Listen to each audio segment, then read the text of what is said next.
I feel like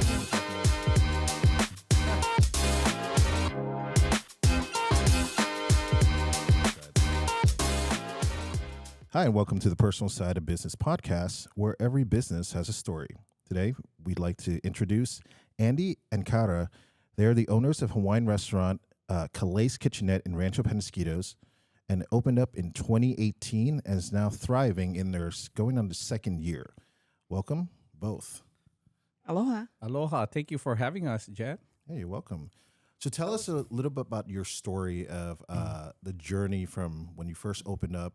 Because you guys started as a catering business, correct? Correct. We started 2018 as a catering / farmers market, all over San Diego.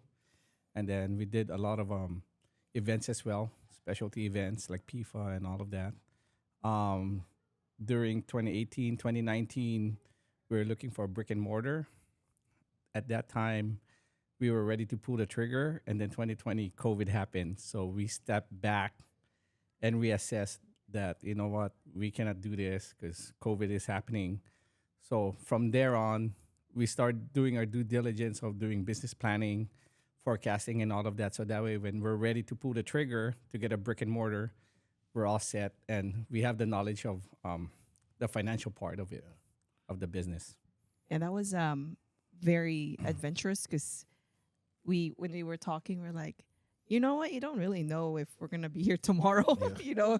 Now it's funny, but before you're just like really scared because restaurants were closing and then literally people were dying.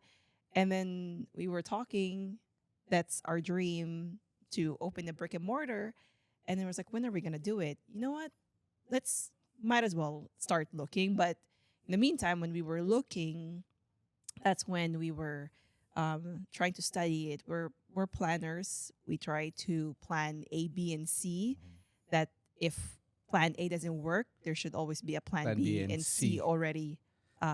Pretty much like waiting the already. worst of the worst. Yeah. And you got to be ready for the worst of the worst. No, with our background, I think that's what really helped us to know the possibilities.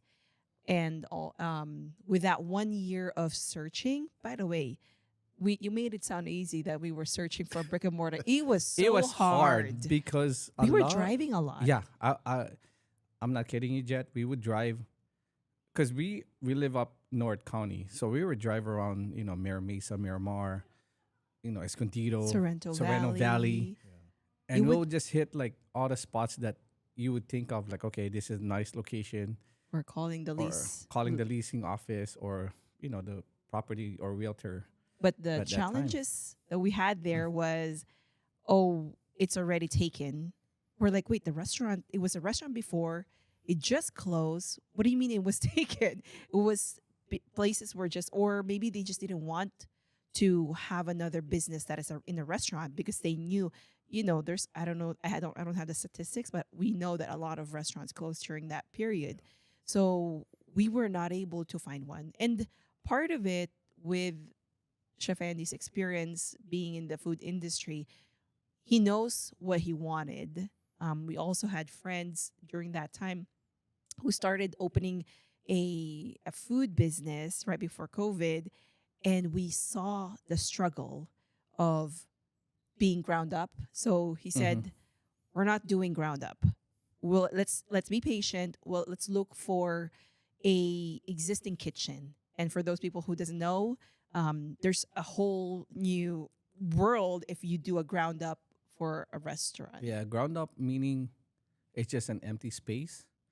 So a lot of the costs would go to permitting, grease trap, just the whole logistic of equipment wise and all of that. So me and Kara decided, you know what, let's just wait on a closing restaurant because that's an existing kitchen already. And permitting is really hard with health department and build up permitting for the county or the city. So we just waited, and in God's time, we found this place in Rancho Penasquitos. Which is 2 blocks away from where we are residing. Yeah. So it was really, I think when you put it out there, I know it might sound very juju or whatnot, but if you put it out there that you're really looking and we believe in you're attracting it. you're definitely attracting it. We tell some of our closest friends that this is what we're going through. We're looking for places, and a friend of a friend connected us or alerted us that this place was opening, and it was a blessing because it was a perfect spot. The size was also our ideal Yeah. layout.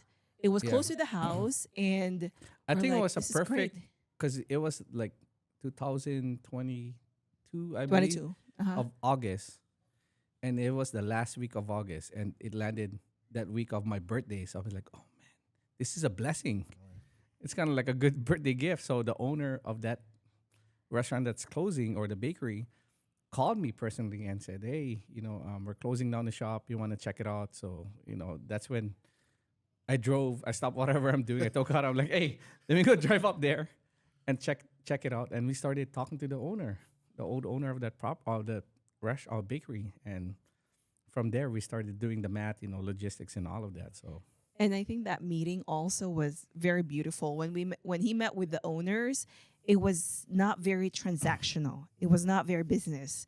The owners, husband and wife, they said that we wanted another family to take over this. And I thought, sometimes it's the first time I met this couple. We're like, maybe cliche. But then we were talking already as the weeks came. They will tell us, oh man, I mistakenly left the door open or whatever. There's like realtors or brokers coming in the restaurant, and they wanted to drop cash and get this place in cash. But we said that we already, gave our word, and we haven't given them any money at that time, but they kept their word because they kept their word of wanting another family to take over this spot. And no, Rancho Penasquitos is not very popular, but it's really around Mira Mesa, Poway, Rancho Bernardo area, and there's a lot of residents there. So it's very homey, and I think that's what they're trying to hope for. And this owners, when we actually fast forward during the grand opening, they actually came also, which was really sweet, very supportive, kindest people ever. That's great. And so I have a kind of a two-part question, right? Can you explain to listeners what you guys were looking for? Maybe like the top 3 things that were important to you when you were looking for that space. And then could you explain, when you're doing stuff from the ground up, what does that end up costing? For new equipment, build out and all this stuff. That way listeners can get an idea if they're trying to open up a restaurant, what actually goes into that. So for the first part of the question is as a chef, what I'm looking for, it has to have the grease trap. Grease trap meaning they have to do the plumbing and all of that. That costs a lot.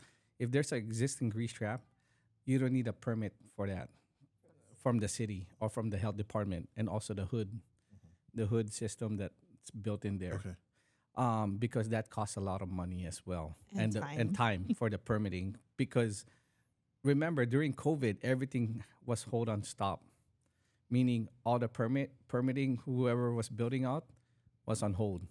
So you were working in also not a regular environment to try to get a restaurant going as well. Right? Yes. Yep. Yeah. So, and it was a struggle too, because during that time, if you're building from ground up, meaning you're permitting, it's gonna take at least 6 months to a year. Yeah, our friends, we saw it for 2 years. For 2 years. Before they actually... It's just an empty retail space, and you're putting a grease trap, all the plumbing and all of that. The city was backed up all the way for like a year because of COVID. Everybody was like on hold. So imagine if we got a spot that's a retail spot. Man, that's like a year of hold, or 2 years, I would say, of not getting income, and you're just like waiting for, the GC. I'm like, hey, we cannot work on this because we were still waiting for the permitting to get approved before we even dug a hole and put a grease trap or piping underneath the building. So it's definitely, it needs to be a pre-existing kitchen was the first thing. And then the second thing was the square footage. We've learned a lot from COVID, meaning we also understand there's a lot of, outdoor seating, maybe not even having a seating. And so when we were thinking about our concept, we were not into let's have more seating so that people can dine in here and make it as a gathering spot. That was not, quote unquote, the trend. Also looking into the business perspective, we also know, because In the meantime, like for starters for us, let's have our overhead a little bit manageable. So meaning let's not have a lot of seats because that would equivalent to the rent also for the labor and supplies and utilities and everything else. So let's lessen the square footage so that our overhead would be also less. And overall, it would help us operationally. We can focus more on the customers. We can focus on the staff, making sure, because I think when we first started the business, it was just me and him. And we have a very good control from the beginning till the end of the customer experience.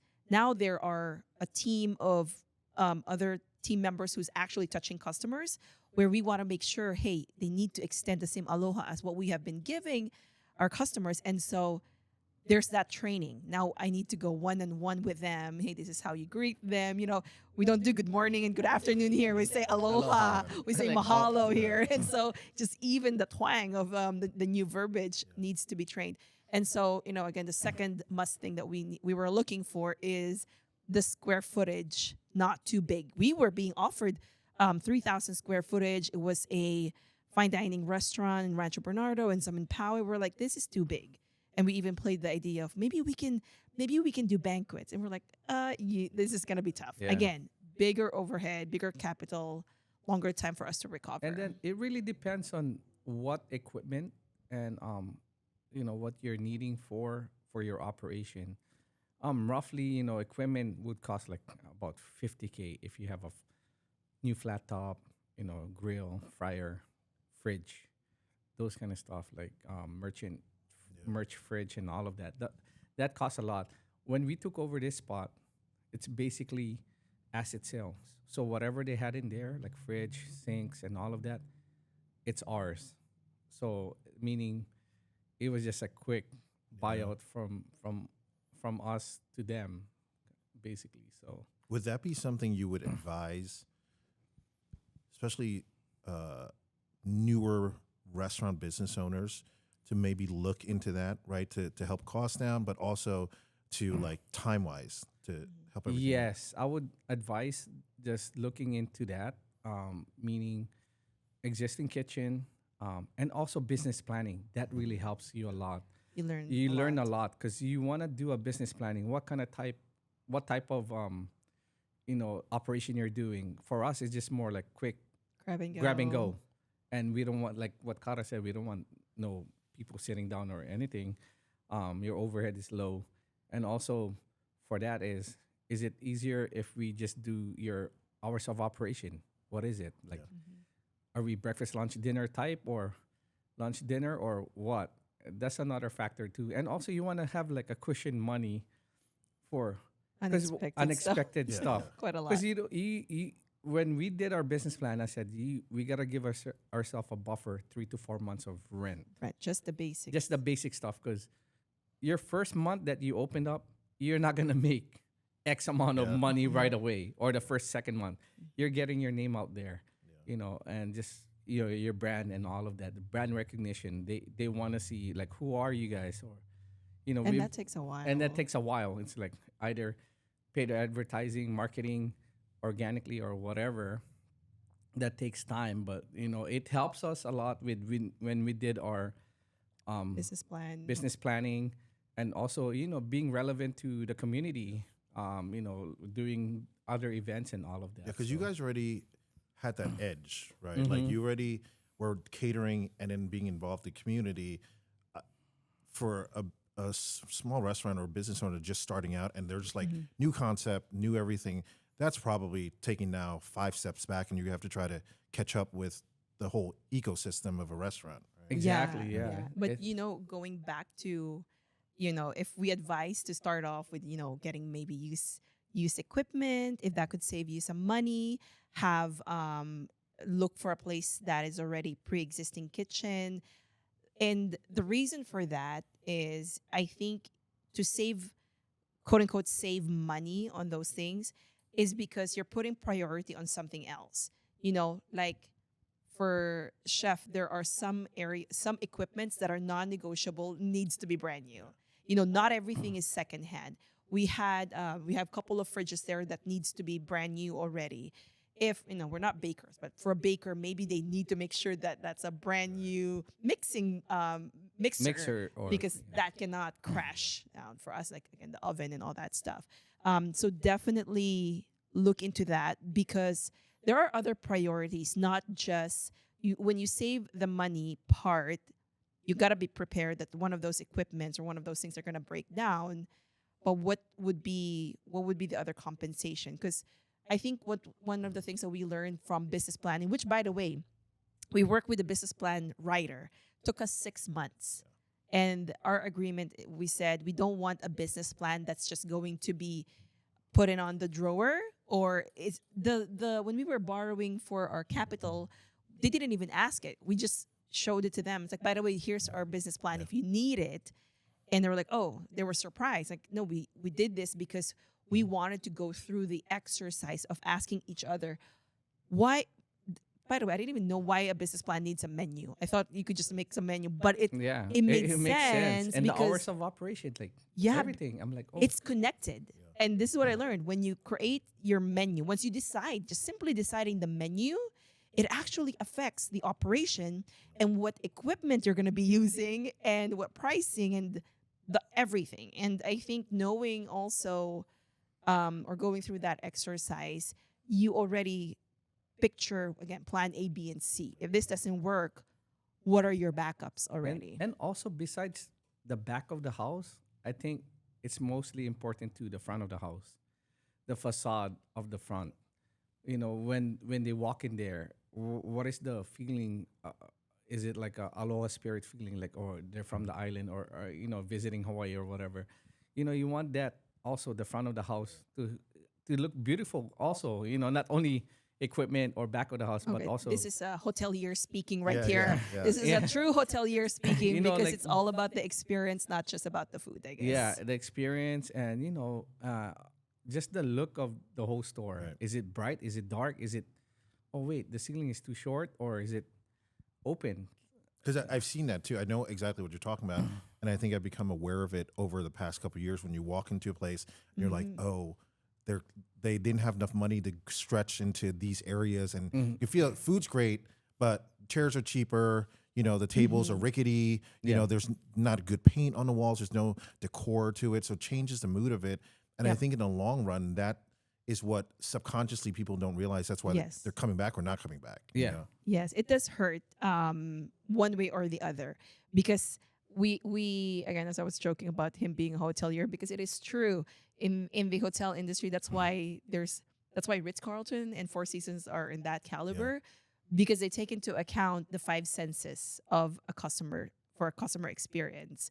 When you see, what do you see? What you hear, and that's why kitchen. Turn your volume down, kitchen guys, and then also just the smell. Does it smell sewer?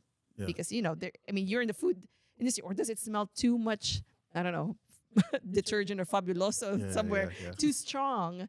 And then the sound, what kind of music are you trying to include into the whole experience? And if you take into that account, and again, that's what we went through during the whole business planning, and it doesn't have to be all you have to spend, but just creating that awareness, and again, the welcoming of from the team, from our staff, is a simple change in the experience. That again, we joke around with our customers. This is way cheaper than flying to Hawaii. We're saving you a Hawaiian Airlines ticket here.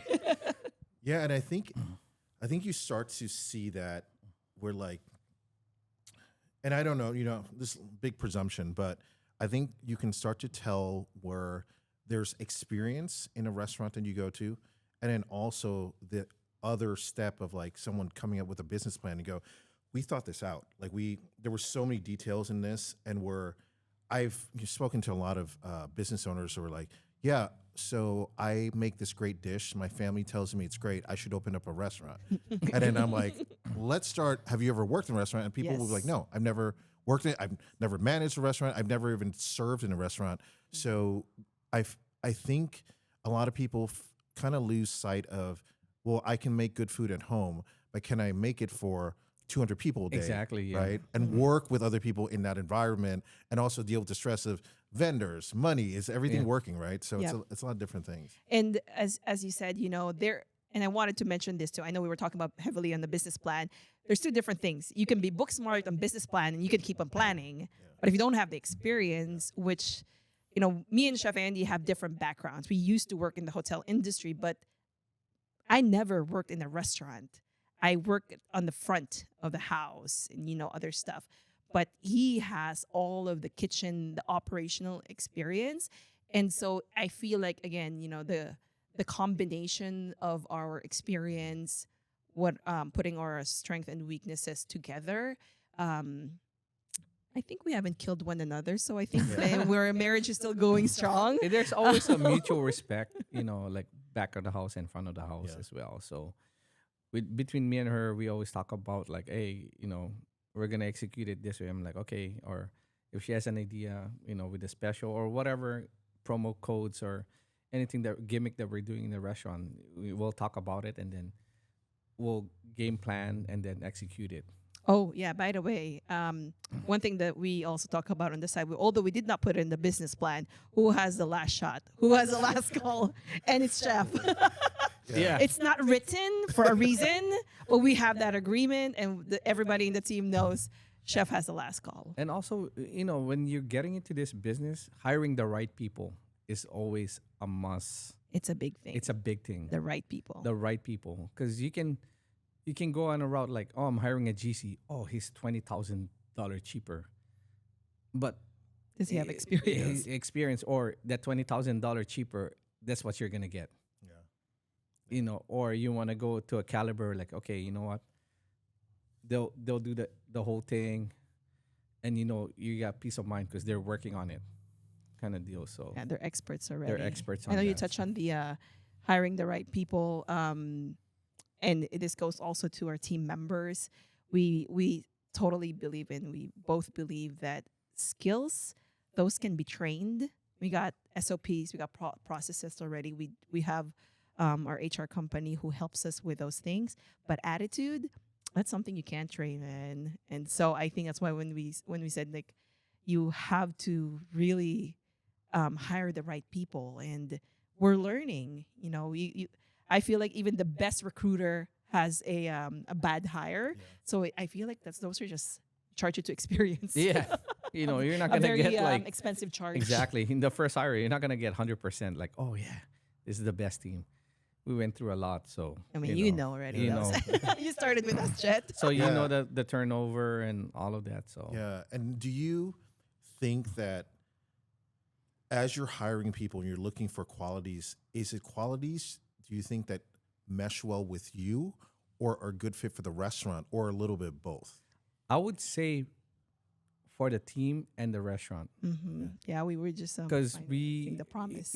like I always tell my staff, you guys don't work to please me. You work to please the customer because they're the one who's paying us, Yeah. paying your paycheck. So if the customers are really happy and they have great experience, you own it up to them because that's the way we operate. It's the customer. And it's not me. I'm here to guide them, but Yeah. at the end of the day, it's the customer because they're the one who's coming in, buying the food, and and therefore the experience. So And that goes for both front of the house and back of the house. It's funny that we were just talking about this because we just finalized our promise to our customers, and this is an internal mantra, or as I was teasing with the team, this is the Kool-Aid that you guys are going to be drinking, and it's a joke because they're already doing it. We just put it into words of basically delivering aloha to our customers because we want our customers to feel welcome and valued through our warm hospitality and thoughtful prepared food. So it's basically both front of the house needs to make sure that anybody, front and back of the house, because our space is very small. We want to make sure that in Hawaii, I don't know if for those who have traveled, right away you'll feel the difference. Everybody smiles. Mhm. There just seems to be relaxed. Everybody seems to be like a family. it's you so know? chill. Yeah, and their family. And and this is what me and Kara always encourage our staff. We cannot tell you guys what is Aloha Spirit. it's hard to It's hard to define that. define it, but we practice it as an owner. So they see that. It's more like as an owner or a management team, if you have the good vibes and the aloha spirit, they'll rub into that. Yeah, respect, kindness. Yeah, they'll rub into that. Like because no matter how the customer complains and all of that, if you just hear them out and you being kind to them, they'll just They'll like understand. they'll understand. They're like, okay, you know what, you just made a mistake. At least you just hear me out, kind of deal. So Yeah, and I think throughout the year and a half that we've been operating the brick and mortar, we have a very good team, and we're very blessed and happy that our team that we have right now. And that's why when you said if we're bringing in a new team member, honestly, again, you can have the skill, but if your attitude does not fit in our team's puzzle and or our promise to our customer about bringing in aloha, if you're gonna come in here very cocky, bruh, chef is gonna, the kind, I don't know. that kind is gonna come out and you're gonna get Really kicked out easily. easily. I'm just kidding. So it's more of and I always, as a leader, I always tell them like, you follow what your leader do. If a leader is always like cranky or always swearing or in a bad mood, they'll rub into that. Yeah. But if you're just like chill, very calm and collective, they'll be like, you know what? He's not panicking, so we shouldn't even panic. It's like you're coming in yelling, but you're telling everyone to be aloha. Yeah, doesn't right. quite It's work. an opposite side, Yeah, right? yeah, It's so yeah. opposite. They're like, oh, you better smile, but you're not even doing it. Yeah. Yeah. Yeah. So- No, chef, I don't think seldom gets mad. He, I'm very calm and collective. very so, calm for yeah. a chef, even Yeah. though the kitchen gets very heated. And coming from someone who grew up most of her life in the East Coast, especially New York City, visiting Hawaii, it was almost too nice.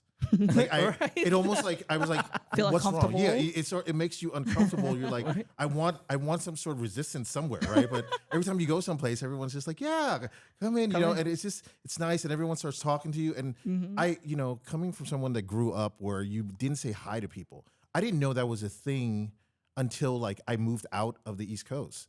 I came to California, went to visit the Midwest. I'm like, people say hi to each other. They don't know each other. Like, what is that? Yeah. You know, They're like- smiling at you yeah, too. yeah. You're trying to steal something from me. Yeah.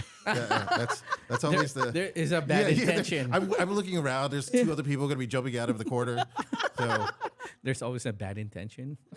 now, kind of speak to how you guys you talk about dealing with your team members and then customers. How do you guys approach each other in terms of the business? Like when it goes home, does it you go, okay, we're only gonna talk about so much, or it's free reign, we'll take it out and discuss it with each other? Is there certain rules that you guys came up with at the beginning of this? when we get home, we talk a little bit, but it's mostly focused on the family now Yeah. with Yeah, the kids. we try to we try shut it to down. shut it down and we just focus on the family. Even It's though hard though. it's hard, but here and there we'll talk about it, but like no negative stuff because it's like, come on, like we already left that. This back is the there. kids' time. Our kids are very young. Kalei is 8.5. Kamea is turning 6. So, and this is the reason why we started this business, is because we wanted to make sure that we give time to them, and not just being there, but actually present. There are occasions where, and we're very flexible. Chef is mostly he works. He's very early in the kitchen. He tries to get out of there as soon as like the kitchen is set. Normally about 2:00 in 2 the o'clock afternoon. in the afternoon, like And then again, because the kids get off, I don't even know why public school is out at 2:00, man. Yeah, I was How like- do it's like working 3:30 parents? when I was Oh younger. I my was like, what? gosh! So by the Yeah. time that the kids are out, we're also trying to get ourselves ready for dinner and have quality time with. And when I say quality time, it's like extracurricular activities with them. So yeah, we try to shut it down. Monday became our Mondates.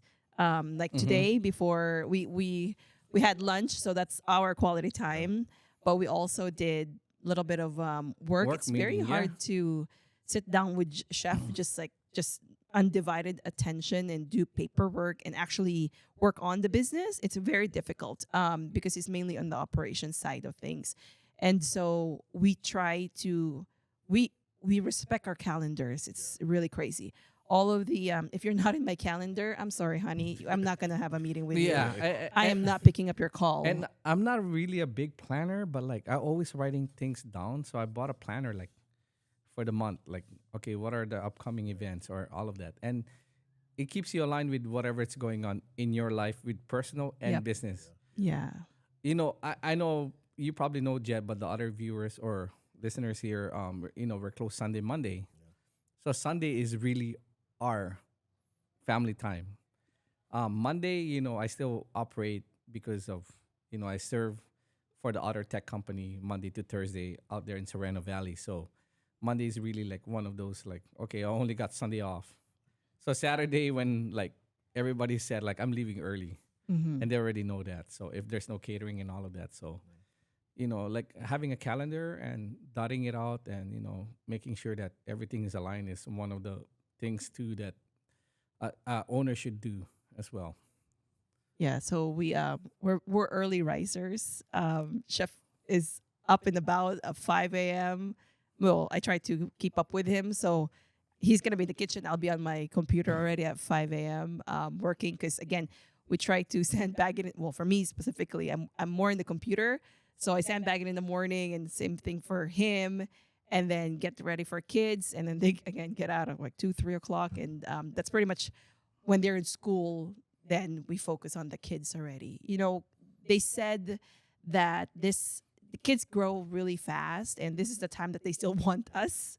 We try our very Yeah. best to volunteer in their school activities. We do quite a lot of fundraising for the schools also, and it's our way to almost just like connect with with the parents, their schoolmates, and all that stuff. And also giving back to the community. Like that's one of the thing also. Every year we always have a goal that as a business owner. This year, it's more like a community reach out kind of deal, like giving back more fundraising for the school, or like sports team fundraising Or just or events whatever. in general, because at the end of the day, as I mentioned earlier, we live close by, and then the kids go to school in the district where we basically work and live. We go to church in the area. Our radius is pretty small, so this is the part where it's why it's so easy whenever we say we give back to the community, because honestly, this is where we live. We want this little Rancho Penasquitos community to thrive. I joke around that there's nothing that happens in PQ, so let's throw an event.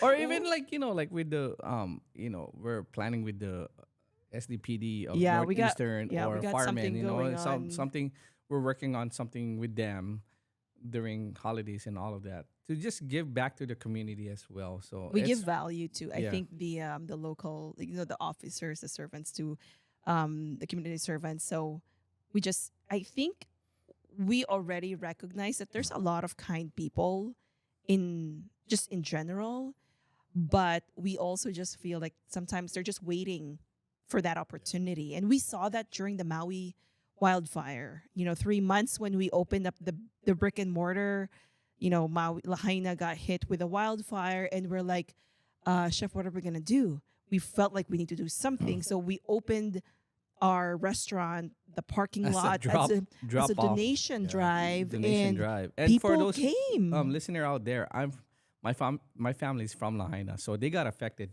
big time. So it was one of those that time of the fire. It's like so hectic and so nerve wracking for me because I couldn't get a hold of them. And then after that, I got a hold of them, finding out our place got burned down, our family home, and then it's like they needing help.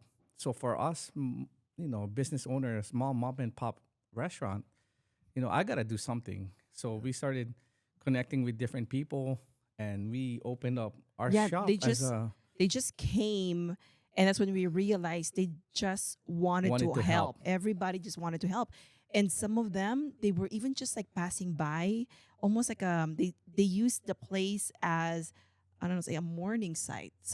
I visited there during my honeymoon. Like a way to connect. It was a Yeah. Yeah, they wanted to talk. Yeah. I received letters with donations, like monetary. At that time, we were only doing non-monetary. because I told them I don't want to deal So, with but money. some will like just give letters and the money, and then they will tell the story.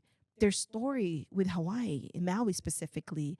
And it just was amazing of, we said, you know what? It was very moving, and it was a lot of hard work and money, by the way, during that thing. We just Oh opened my the brick and goodness. mortar 3 months. We didn't even know, like, oh my God, we got to pack.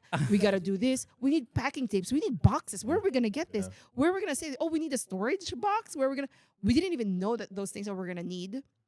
But then people helped out. And we were so overwhelmed with the people that came that were like, okay, even though I'm tired, it's okay. It was Yeah. well worth it. It was one of those things. It was well worth it, and the help of the community. Yeah. It's really like heartwarming. A Yeah. lot of people showed up, and I was like, oh and wow. even the people who Who helped also to ship it there. to ship it We there. we were just let's just say a location Yeah. for people to know that, okay, this is the hub spot. However, there were a lot of key people who helped 400 boxes to be brought to Maui. That's one. And volunteers flying to Lahaina to help distribute distribute that. the Wow. boxes. Imagine that. Yeah. Were The- you coordinating any No, of that stuff? Okay. I had to get a help from our good friend Joanne Fields, because she did the, what is it, New Orleans during Katrina. So the logistic part, she Also helped us with the Guam before that. even the Guam too. So she knows the logistic part, Mhm. because I called her like, Joanne, I'm doing this, and she's like, what are you doing? You just You- opened you the just store. opened the Yeah, yeah, store. yeah. And Crazy? You're crazy. You're busy right now. Blah blah. Okay, let me go there. So she drove the next day and went over the logistics and how we're gonna execute it. And a lot of the people from the islands, different islands that lives here now, helped during that Yeah, packing and it all was of that. beautiful, and that's why I was like, man, there's a lot of kind people Yeah. out here. It was overwhelmingly amazing, and so I feel like, again, restaurant business, this is brutal, but there are things that makes you Yeah. go and go, and like when people ask, why do you? And okay, my late mom has a running joke. She told me, and she's in the food industry before when she was alive. She said, if you hate someone, if you really, really passionately hate somebody, push them to open a restaurant, you get your revenge right away. And I was just like, it's actually true. One, but we know the profit margin is low, Yeah. the hard work. Basically, for the amount of work you put in, you only get X amount of dollars in return. But this is what we know. This is our passion, and Mhm. it's very natural for us. The hospitality is something, we're Filipinos. I grew up in the Philippines. You grew up in Maui. It's everybody is family. You are Mhm. hungry, come. You don't even have to call me that you're coming. You just come. We'll have food. You make your own food in our kitchen. That's how we are Yeah, like, growing up back home they'll just go inside our house. I'm like, and eat. all my friends, I'm like, hey, like I'm coming in. I'm like, okay, whatever. So they'll just knock on the door, And when you enter the house, you better leave your slippers or shoes outside the Yeah, door. Get in Um, trouble there. Yeah. So besides that, Jet, also as a business owner, it's tough. Also, like what Kara said, like in the food industry or just in the restaurant, you gotta, as a business owner for a restaurant, you gotta find ways to get different source of income besides the walk-in. Besides That's the biggest one. that's the biggest one, because a lot of these restaurants, they're just waiting for the walk-in people. Yeah. No, you gotta go out there and go for marketing of. We do party trays, we do catering. Get those, like all those or whatever, Uber Eats, whatever it is, like knocking on those corporate offices that doesn't even have cafeteria, and they'll partner up with somebody that, oh sure, we're a company that does delivery for your office building, so we'll partner up with this restaurant.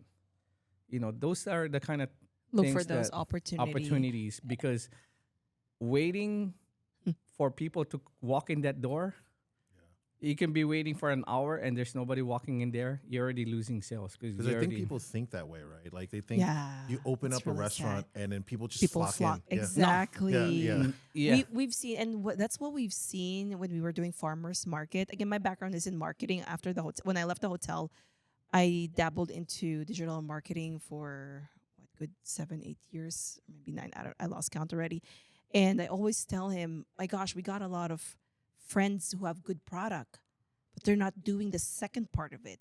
So just as a background, when before we opened the brick and mortar, for 5 years we're doing catering and all that stuff. Mm-hmm. We never have a brick and mortar, but we were profitable because and I always joke around with chef. I said, man, I make you look good, in the internet. I make you look good.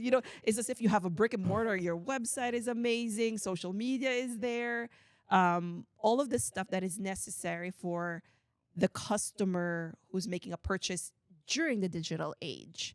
So if you have a good product, you also need to tell the world that you have it, but you gotta stay consistent. I think business owners forget that you have to stay consistent and relevant, basically fresh. So if you are putting time and money into, let's say, the product, you also have to do the same for marketing, because, and that's why they said, when a lot of free resources are out there. I don't have the exact number, but what is it? 3 to 5% of your sales needs to be, you need to allocate for marketing also, because sales is not going to go up if you don't put marketing dollars. And that's just true. I know we're below our marketing dollars, but I wish we could just put more and more. But because business owners think marketing is just social media. Oh, I have to be on social media. You know what? If those are the things that you don't like, that's the part where you need to outsource already, because that's equally important for you to get business. You outsource or delegate some things that you don't enjoy doing. Focus on the tasks and the job or that you love to do, where your creativity or where your passionate is, because you'll get burnt out if you try everything else. And it's gonna suck financially, and that's why you just have to thrive and focus on what you're good at. And I think that's when it's gonna come. Yeah, and I think for a lot of different small business owners that go in, especially into restaurants, right? I've noticed that they come in with very limited budgets, right? We're just like, okay, we need to turn the lights on and get everything going so we can have money coming in. But what would your advice be to someone that's like, hey, we're literally living hour for hour to try to make the money come in? What's a strategy you think they can do to try to market? Our favorite word is cash flow. Yeah. Always check your cash flow. Check your cash flow. That's I'm not an accountant. We have a bookkeeper. That's really not my forte. But when bookkeepers report your profit and loss and balance sheet, there's not really a line item there for cash flow. They just balance the book. But you need to know your cash flow and how much. Cash flow is not credit card debt. That's not how it should be. Cash flow is your extra money that you should be, in case of emergency, you have that extra fund. It's different from savings, in savings, layman's term. I think we're doing a very poor job in describing what a cash flow is. However, so it's basically like your buffer. Your buffer for your expenses, extra buffer. So you have your monthly expenses that you already know, your rent, your electric, your labor, your food costs, or whatever, or whatsoever, right? But an extra cash flow would be like, oh, dude, our fridge went down. So now it's like you're not tapping into those operational expense. So if you have that extra cash flow, or for instance, like, oh, I have catering, but they haven't paid yet. Yeah, I think that's the best example there. Or we have a catering that's coming up this coming weekend, but I still need to buy the supplies because they haven't paid yet. Yeah. So now you're buying the supplies for that catering, but you haven't got the money yet, but you have that cash flow. So now, like, once they pay you, you put it back in the cash flow in that bucket, and then you're kind of like, okay. Think of it as your credit line, but in cash form. Yeah. So once you know what is your sweet spot, you will not be tied up that when payroll is due, when rent is due, you're not stressed out. And so I think that's knowing your numbers. Follow numbers don't lie. Our bookkeeper today, we just had our meeting with our bookkeeper today. She just again followed the numbers and told us the harsh truth. It was really rough. Inflation is getting us. Yeah, like a good the food costs we have for a month. It's pretty brutal. It's pretty brutal. It's but been like numbers. 25%. Wow. which is a good food cost. But January was like 30%. So I look back at receipts, like what went up. Everything went up. Everything. 35 dozen of whole eggs was $35. Now they're selling for $135. So imagine that, right? It went up by quadruple, whatever. And you can't quadruple the prices to the customer. No, right? because you kind of like, okay. And that's the business decisions. I think every business owner take it differently. And I think that's why when you see reviews or feedback from different people of like, oh my gosh, it's expensive. And this is more of a blanket statement. Oh, this place is expensive, but there's value because they pack the plate so much. So it's not really expensive. And the word expensive is very subjective to the perception of an individual. But then going back to the point of like, yeah, are you going to increase the price? You might turn down customers. Or some business owners, especially, I think, when was it? Last year when there was a huge inflation where a lot of business owners cut back on the portion. We know we go to our favorite restaurants where when they cut back. You cut back on the portion with the same price or a little bit higher, people would notice that. You would notice that. And like, really serving me a soup in a big bowl, now it's like a medium bowl. It's same price. But again, you know what? I feel like, and this is the harsh part sometimes, but again, I think we've been toughened up already, but consumers need to understand Starbucks, McDonald's, and all of those fast food chains, they have dynamic pricing, meaning they follow the numbers. When I go to McDonald's because of my kids' Happy Meal, and so I noticed when they were increasing from like $4 to $6. Yeah. Oh my goodness, it was like, so they are responding to inflations. How come they don't get that much of a wrath versus a small business owner where, damn, why are you guys lessening your portion of your meat or your noodles or whatever it is? Or, my goodness, they're so expensive. But if you look into a big picture, why is it double standard? Why are you treating Starbucks differently where they have increased a venti already for X amount of dollars, or when they changed their model also of not having seating, because again, seating is overhead and all the other stuff. So, but again, we figure it out. I guess A/B testing. Let's see what's gonna work, which one's gonna stick. yeah. And we're always just try to give value, and that's why, again, going back to the experience, we make it a good experience, at the very least.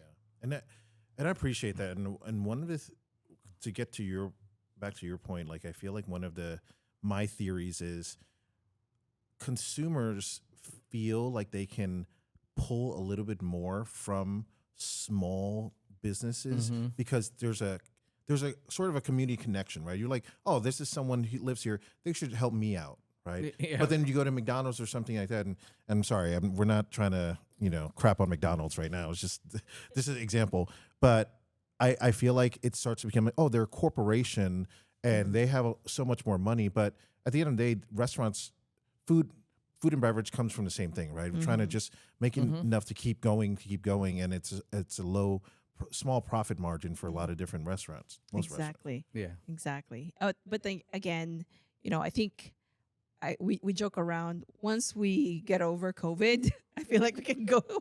I just hope there's no other pandemic again happening in our lifetime. I'm not sure how I'm gonna handle that anymore. But I think I feel like we surpassed COVID, we survived COVID. So whatever it's coming our way, a badge of honor for restaurant people. It's the people in the restaurant industry. Those people who never shut down and they're still fighting. I give them so much props because they found a way to pivot their business, no matter what, and they're tapping into more like catering now, where they're not a catering or party tray kind of restaurant. Now they're tapping into that because they know that, like, okay, you know what, those are the ones that we need to hit, and the pivot moment of their business. And I know we're talking about a lot of catering, and yes, we are a restaurant business here. When we look into the numbers, catering is our favorite business because the profit margin is higher. Also, it's a guarantee on the money. financial part. We're not waiting for people to walk in. Basically, yeah, it's guaranteed already. It's paid for. The only thing that we need to make sure is we deliver the promise and we wow them, which again, if you look into our Yelp, I'm keeping my fingers crossed. It's still on the 5 for our catering profile. It's been great because, again, the upside of being a mom and pop is that me and chef are still very hands on. Like my favorite thing whenever we have weddings, chef is there. He's there plating for the bride and the groom for their plate. Because what we were once, we had our wedding too, and we always joke around that how come some of the bride and the groom that we see on social media, they love saying like, oh my gosh, I did not eat my own food. I'm going to go to the fast food in and out or whatever. I was like, wait, you planned and paid for that. And so for us, for our any weddings, like that's We always played up their food because they don't have time to eat. and he because again, this is that part where the experience, I always tell our customers, for our catering customers, this is a hotel grade experience and quality that you're getting in a mom and pop shop, which is 100% true. Chef Andy used to be an executive chef for Hyatt Regency in Santa Clara, ran hundreds of luau in Maui and Kauai, in convention center, beside convention center here in downtown San Diego. I mean, dude, I didn't realize up until I started dating him that banquet chefs are different than restaurant chef. I didn't know that. I was like, oh my goodness, how many chickens are those? It's like, and they're cooked the same. That's the thing. And they taste the same. It's amazing. It's the consistency part. Yeah. So that the chicken are, first of all, they're cooked through and through. and they're moist. They're not dry. Yeah. And it's just it's amazing. So they're built differently. But going back to those bride and groom, I know because I'm not there, he makes it a point that he works with the wedding coordinator and the photographer of sometimes like, wait, block everyone off, no guests, no family are coming to the bride and groom. Let them inhale the food, give them 5-10 minutes just to eat. Because one of those factor is like what Kara said, like, those bride and groom doesn't get to eat. Or when they're sitting at the sweetheart table, everybody's like, okay, let's take a picture. So they're busy already. They're busy already. So it's more like, okay, let's plate their food while they're taking picture. They can nibble on something, and then okay, let's take a picture and still nibble after the picture taken with the group. So it is tiring, man. it is tiring, for the bride and the groom. Yeah, when they and I make it a entertain. point when I'm doing catering, I'm there from the beginning till the end, and when we're cleaning up, we want to make sure we thank the host or the guest, the event planner that's saying, hey, we're leaving. By the way, X, Y, and Z is already taken care of. Here you go. So I want to make that impression that still doing the customer service for catering as well. And we've seen this. We have a lot of repeat catering clients where after the wedding, I'm not even kidding you, we have the first birthday of their kids. Yeah. Great. And then sometimes for graduation, it's like all 3 kids graduating, we threw the catering party. So we're like, okay, it's graduation season already. Here we go. So if you guys can capture a family that has 8 kids, that would probably be ideal. Yeah, that would be ideal every year. As long as they go to college and graduate. Every year, birthday and then graduation every year. It too. Yeah, I mean, I think part of, this is the sort of quiet factor that I think a lot of people don't know or don't think about in businesses, right? That you guys being involved in community, and then also starting out with, you're saying, with sort of like farmers markets, right? It gets the brand out there, but it also gets the comfortability of being able to get to know the owner. Like, I want to support this business. Mm-hmm. And I don't think everyone has that opportunity, right? Some people will move to San Diego. I'm going to open a restaurant. They don't know anyone, and then that's a gig, right? It is what it is. But I think there's so many things that I look at your business that came out that you did it in a methodical way, and I feel like the stuff that came to fruition was because of those things, right? Yeah, like 100% business plans, right? Like just that. I think you guys took how long? You said 6 months. 6 months to do a business plan. I've seen people try to do it in like afternoon, right? I'm like, there's no way you've thought through all of these different things, right? Yeah, and when we work with a business planner, business plan writer. We would put stuff, and then he will challenge us, and we're like, oh yeah, huh? And because he makes business plan, he assists on creating those business plan. I mean, nowadays we have so much information and resources available, but yeah, you can prolong the planning out or writing it out. However, how true is it? Like, because sometimes there's the part of it does take time, because you go to the restaurant. Oh, I haven't thought about that part. I think we have to have like a promotional sign there on the wall, and Or we did not put something. that We on the didn't put business that. plan, Yeah. and you're that like, takes time. And so I think you have to be patient with yourself.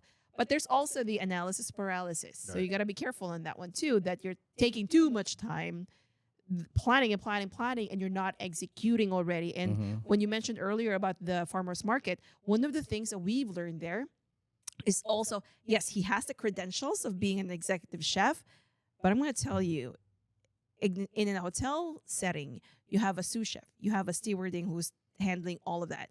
No, chef did it all. And food safety is one of his priority, our priority. And so when we were doing farmers market, he needs to make sure that there's everything that he takes into heart, not only when he gets visits from the health department, but also, again, the safety of the customers. And so he was able to build confidence on his own product and the operation. So that takes time too. So earlier when you mentioned, when maybe some people who never been to San Diego landed in San Diego, I want to do everything already. Even though you have the resources, money and time, and maybe the network, sometimes it's still a different experience when you actually work in the industry, whatever factor or like whatever side it may be. You would just have to work. We're joking around like, oh, when Kalei and Kamea turns, able to work in an illegal age already, they definitely need to work and just be humbled down. They need to see what's happening. Yeah. They need to, scrub the floor. And actually, you know what? Working at the farmer's market really, brings me back in the days where it's very humbling. Like those farmers market people, they really work hard. You're breaking down, you're setting up, rain or shine, oh my gosh, windy, and all of that. And like you're there waiting. If it's like raining, you're like you're not gonna have customer. It'll play tricks on your mind and in your heart. And too. And you're like my thinking gosh. like, oh my God, can I do this? What and did I do? And it takes time. Exactly, and it takes time, and once you establish that you got thicker skin and you can do that, like going through this business now, business planning and all of that, it will be so much easier. And by the way, when you're going into getting a brick and mortar and all of that, look at the true cost of how to build out, because you cannot just shoot numbers there. I'm gonna borrow 300,000 or 200,000. Really, how much is your equipment? How much is your GC, permitting, and all of that? Because you want to be exact, kind of like close to that number. At the same time, you don't want to overshoot it, that you're in big debt and you don't know what you're getting into. And I know we're talking about money, and just brings me back memory lane about those times. It was so hard, the farmer's market. It was depressing. Kalei was very young that time. I'm like, are we doing this?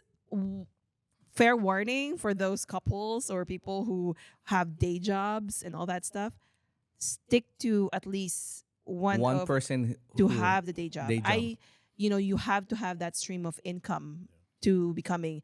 Don't think that don't this bank is on the farmer's market or just your startup company. If you're building the company, don't think that I made my business plan, I did my research, this is how much it costs, everything. I have 6 months of savings already. I'm set. Okay, go quit your job. Heck no. Don't do it. Don't do it. It took 5 years running this business before we were both fully into the business already. And I still joke around. I'm like, man, I miss that paycheck. But then again, the freedom, the flexibility, the decision making, the time. The time. Nobody can buy that time. That time. Yeah. Our mandates. Yeah. Is there? And also, like when we open our brick and mortar, like another one too. I mean, it's off the subject, but giving back to the community. It's more like, I'm bringing in those vendors that's are in the farmers market. They're from Hawaii. like our kapu coffee, our mochi, and all of those manju.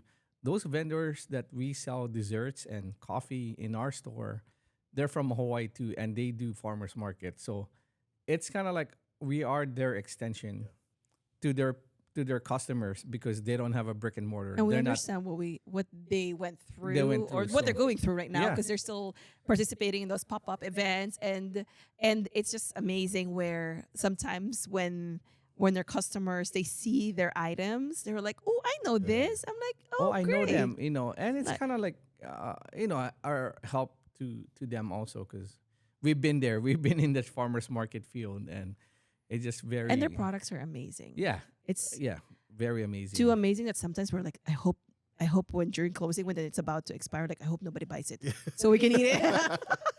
Food costs.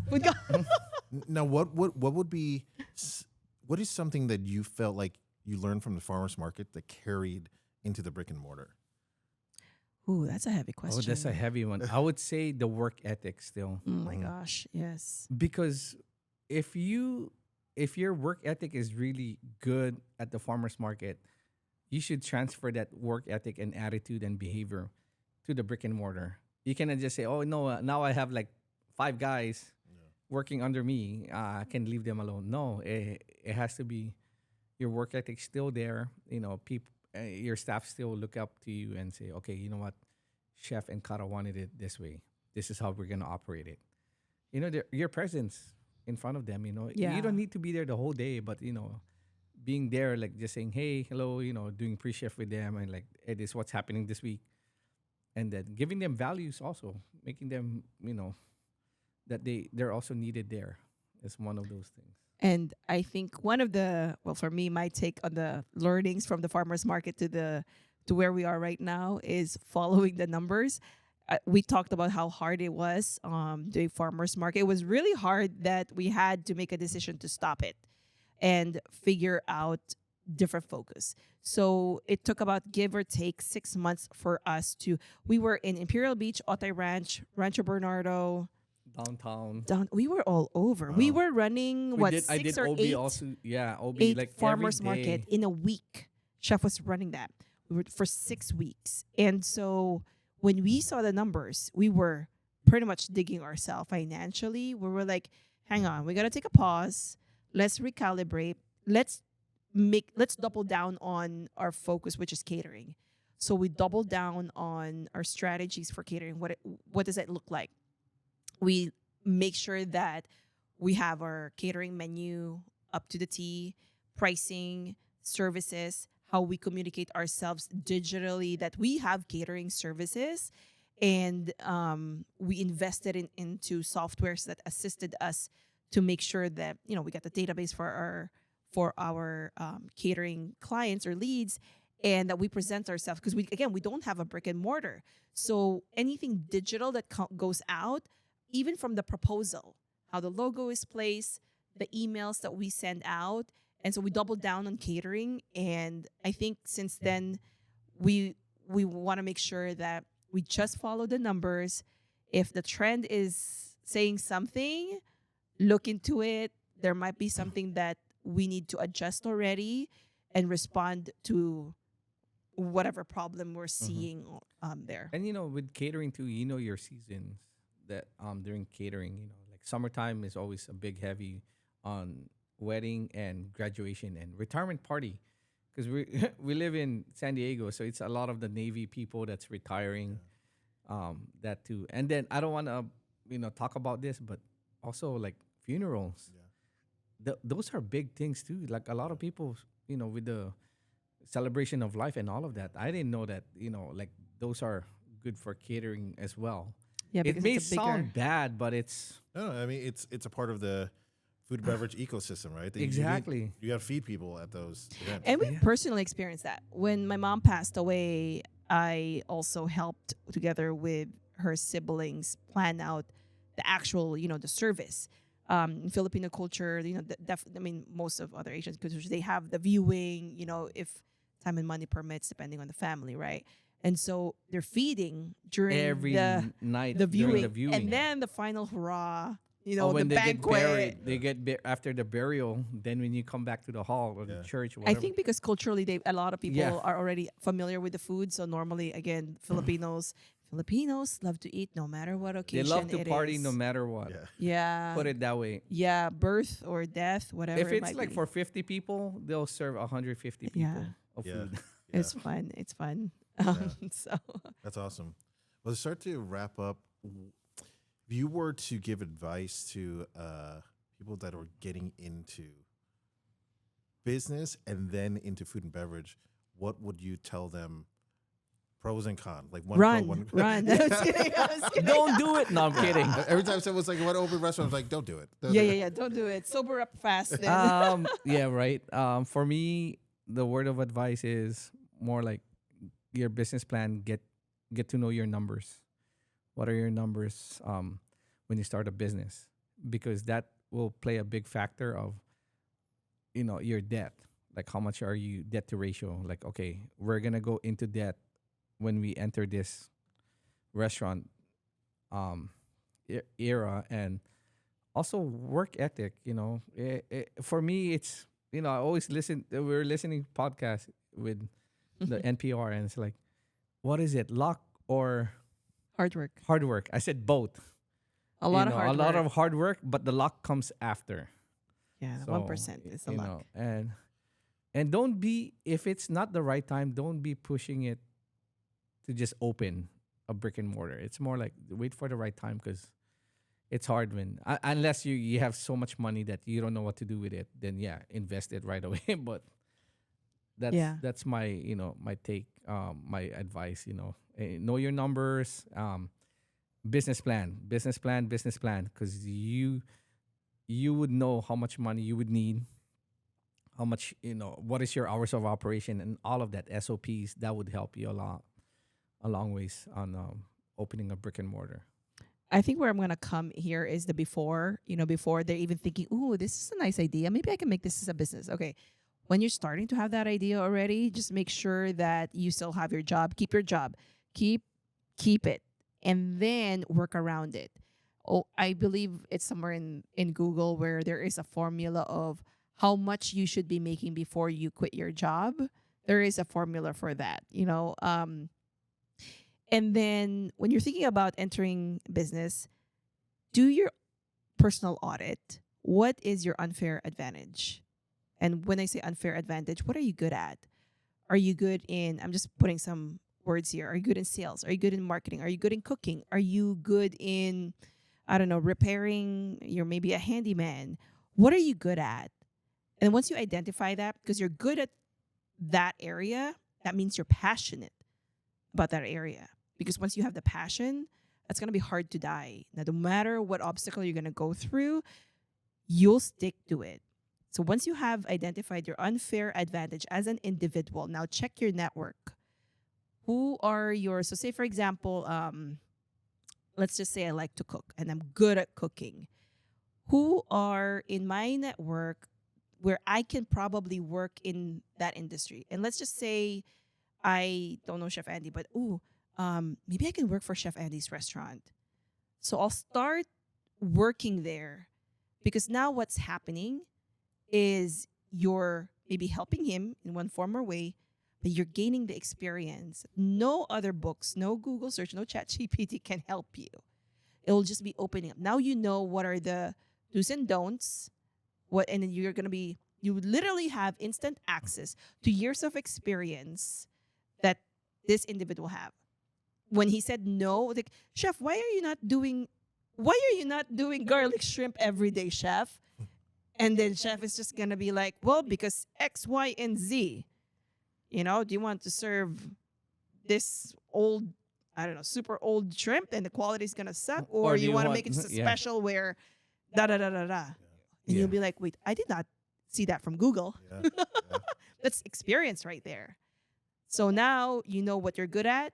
You went into your network.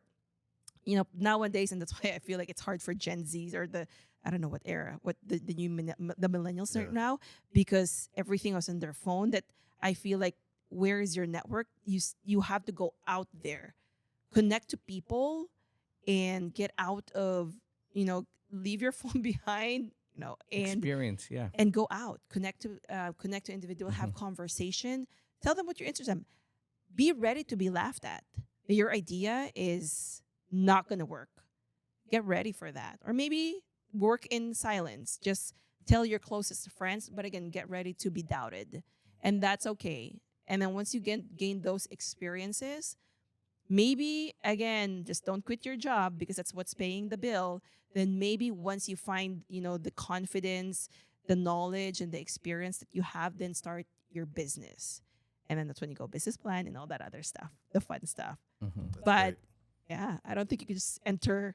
Oh, boba is a great business. Right. I love boba, but I didn't know how complicated those boba Yeah. pearls go down the drain, and Yeah. it's another headache. Yeah, that's great. Thank you so much, guys. So, how can the community and everyone in San Diego and even across the country, if you happen to be stopping or visiting San Diego, how can they support you? Okay, well, you can look for us on Google. So KaleisKitchenette.com. That's Kaleiskitchenette.com. Ooh, that was a mouthful. Just look for us on Instagram. We're on Instagram, Google, Yelp, Facebook. TikTok, Also- we're still hanging there. Yeah. TikTok. Also, our location is at 9926 Carmel Mountain Road, Suite F, San Diego, California 92129. So we're up there in Rancho Freeway. Penasquito, off 56. of the 56 freeway. And 15. Yeah. 15. So a lot of people doesn't know Rancho Penasquitos, but we're tucked there by Mira Mesa, Poway, Rancho Bernardo. We're in northern San Diego. North County, San Diego, yeah. And if anybody's hungry for Hawaiian food, again, grab a plate. We're open Mhm. Tuesday till Saturday, 11 a.m. to 7 to p.m. 7 p.m. Pre-order online. Sometimes we got limited parking depending if there's sports across Yeah. the sports bar. Right? And also follow us on Instagram for more, specials and what's going on in our community or with Kalei's Kitchenette as well. Yeah, we got newsletters going on also. Once they go to the website, I personally send the once a week newsletter. And so that's our way to let them know. And we respect their inbox. So try to just send once or twice a week the most All right. newsletter. Yeah. That's amazing. And yes, I've tasted their food personally. It is amazing. So please support them. Thank you guys for coming. Thank you, Amy and Kara. Thank Mahalo. you, Jet. Mahalo. Thank you.